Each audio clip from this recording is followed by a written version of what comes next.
Hi everybody, welcome to Stamping with Melva. I'm Melva Peters and I'm an independent Stampin' Up! Demonstrator in British Columbia, Canada. And you can find me online at stampingwithmelva.com.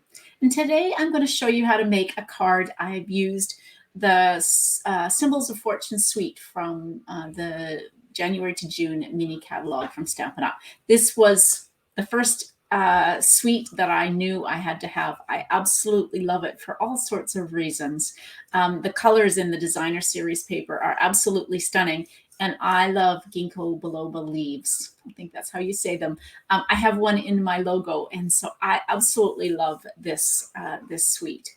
And I've used this, the ribbon, the satin ribbon. It's in soft succulent. And I've used it to do some pleating across the card. And I thought I would show you how I made the card and did the pleating on it.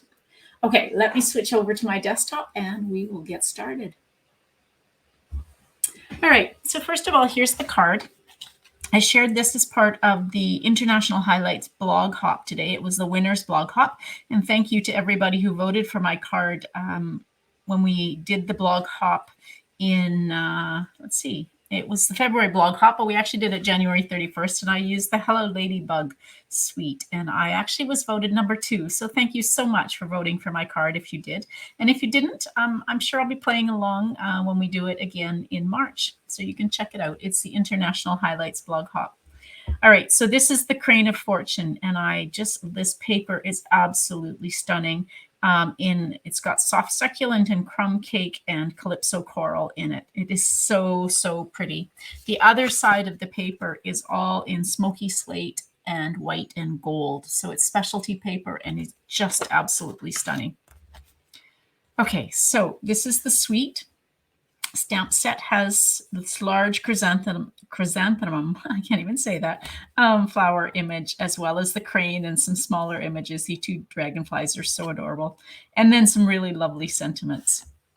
And then the dies, you get this crane die and the die to cut out the chrysanthemums, and then a smaller ginkgo and some, I think these are kind of bamboo, and the dragonflies, and then this great ginkgo one that you get, this kind of trailing set of leaves that I've used. I just love this.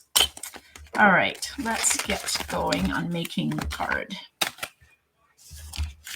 So I've already gone ahead and got my supplies cut. So you will need a piece of crumb cake cardstock that is cut 4 1/4 by 11. And I'm going to go ahead and score this at 5 1/2.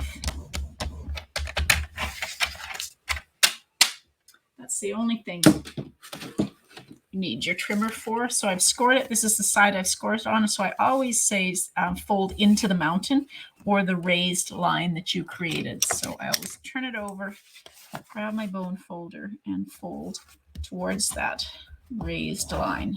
Give it a good crease.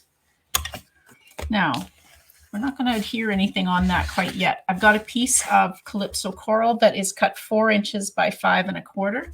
And I've got a piece of this really pretty designer series paper that is cut 3 3/4 by 5. Now you will be able to find all of the written instructions and measurements and supply list for this card on my blog when it goes live. And the link to my blog will be underneath this video. All right, there we go. So I used some multi-purpose adhesive glue. You can use whatever your favorite glue is. Okay, now, how did I create this pretty pleated ribbon across here? It's actually pretty easy. I like to use, oops, everything's stuck. I like to use tear and tape adhesive. You can use Stampin' Seal. But what I'm going to do is I'm just going to put tear and tape across the width of the card like that. If you want, you can use tear and tape or Stampin' Seal, whatever works for you. I'm just going to pull this off. Okay, so now I've got my tear and tape across there, and this just helps me with my pleats. Now I've got a long piece of ribbon here. I'm going to leave extra. So I'm going to leave about 1 inch of ribbon because that will fold over. So start, and I'm just going to hold this in place with my finger, and you're going to just kind of push up with your left hand. Sorry, your right hand. Gosh, get my hands right. Push up with your right hand and form a little bit of a kind of a mountain. And then you can push down and adhere that to the tear and tape or your adhesive. And then you're going to just put your finger in place and repeat. So now I've pushed up to create a mountain here and press down on here, and that creates a pleat. Put your finger there. That kind of just gives you the spacing. Create the mountain and press down. And you just repeat that all the way across the card. It doesn't matter if they're not exactly the same height. It doesn't matter, at least for me, if they're not exactly the same width apart. As long as they're close, I'm usually pretty happy with this. It's just such a lovely effect across it. Now, okay, I'm to the end. And then I'm going to cut this so I have about 1 inch or so that I can adhere to the back of the card. I like to not trim it off until I have it across, but 10 inches would absolutely be enough to make this. Now I'm just going to take and use some Stampin' Seal, or you could use the tear and tape adhesive just to adhere this to those ends to the back of your card. Now, if you don't like these sticking up like that, you can actually use glue dots. I don't mind them like that, but so if you wanted to, you could just take a glue dot and put under each of these, tuck it underneath there, and then fold it down, and you would get a flatter pleat. All right, I'm going to use Stampin' Seal. When I have ribbon on my cardstock and it just is raised even a little bit, I like to use Stampin' Seal. Okay, so there we go. Put that down. Now, the next thing I want to do is I've already gone ahead and taken a piece of soft succulent and I've cut it out using this ginkgo, big long ginkgo set of leaves. So I'm just going to try and poke these out. There we go. Oops, no, it's not wanting to come out quite yet. Let's see if I can get it off from the bottom. Oops. Gently, there we go. Over there. Isn't that pretty? Just all this long kind of trailing set of leaves. All right. So that's going to go here. And you can use dimensionals. I'm going to use the mini dimensionals. I just find that these leaves aren't all that big. So I'm going to use the mini dimensionals. And I have always an issue getting these dimensionals off with my fingers. So I like to use my take your pick tool just to kind of pick them up and press them down. So I'm going to use a mini dimensional on each there, and then you can take your pick tool and get the backings off quite easily as well. These take your pick tools are amazing, amazing. Okay, so there I've got that. So I'm just going to take that and press it down. I want to kind of have the pleats kind of flat. Oops, let's get it kind of where I want it to be, a little higher. There we go. So now that's popped up a little bit. So now I have got a piece of basic white cardstock. It's bigger than I need. And I am going to stamp two things. I'm going to stamp the crane. Oopsie. My blocks are rolling. All right, so stamp the crane, and I'm going to stamp, did I use this one? The sentiment that says much luck and good fortune. All right, that could have gone really badly. All right, crumb cake. We're going to stamp our crane using crumb cake. I'll stamp him here. I think my crane, I re-inked my stamp pad since I made this card originally. So my crane's darker. All right, and then I'm just going to stamp up here because I'm going to cut this. I'm going to fussy cut my sentiment. So I've stamped my sentiment using Calypso Coral. Now I'm going to grab the crane die, which is here, and we will cut our crane out. Now I like to use either a post-it note or post-it note tape just to hold these in place when you're cutting them out so they don't shift. Just holds it in place. All right, I'm just going to take it off to the side where my big shot, or my big shot, my Stampin' Cut and Emboss machine is over here.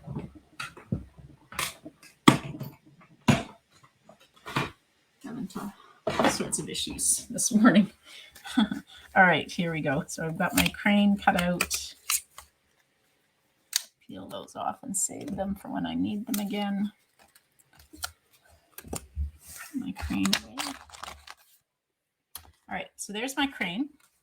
And I'm going to just take my paper snips and fussy cut around. If you followed me before, you know I like to fussy cut my sentiments. So I'm just going to take and fussy cut.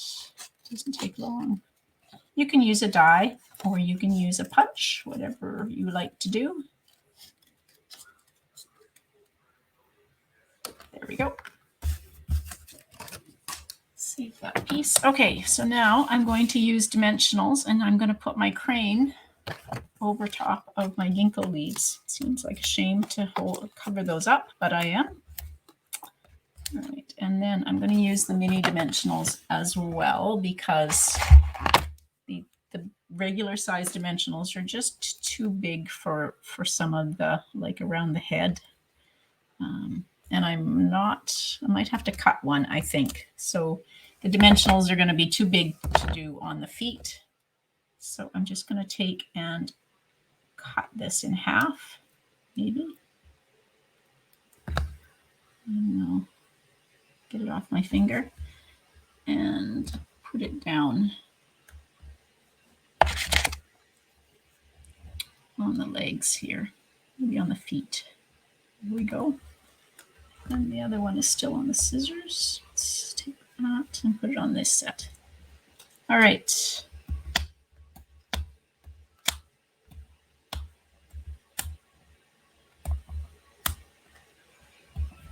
There we go.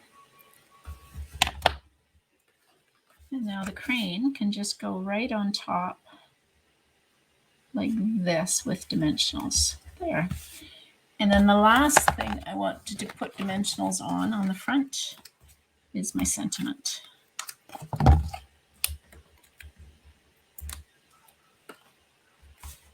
Put it on the right way around, and I'm just going to put it down here at the bottom. Now, somewhere I have, these are the polished dots. Going to be hard to see. Let me pull out a package here. Some that are out of the package. So they kind of are hard to see. So they come in Calypso Coral and Very Vanilla. But you will find that even though it says Calypso Coral and Very Vanilla, it goes perfectly with pinks and the white. You don't have to worry too much. But maybe I'm putting down, yeah, they're really hard to see. But I'm just going to put some of these on the front. I'm going to use the Calypso Coral ones and just put some of the polished dots like that. They really don't show up all that well in the camera. They are very pale, but I know they're there. They're embellishments. I like to add embellishments. All right, now I have one more piece that we're going to do some stamping on. So another piece of basic white. This is cut 4 inches by 5 1/4. And I'm going to ink up my crane again. And I'm going to put him off the side so I just get a bit of the crane. And what did I put on the inside? There we go. This one. This one that says, sending 1,000 well wishes on your special day. And I'm going to stamp that in Calypso Coral. Now, I always like to test them to see how straight. Got that label on pretty straight. That's amazing. Sometimes I don't get my labels on very straight. So always test your label or your sentiments on your grid paper just to see if you have to do a bit of an adjustment to get it on straight. And then I will just use some of the multi-purpose liquid glue.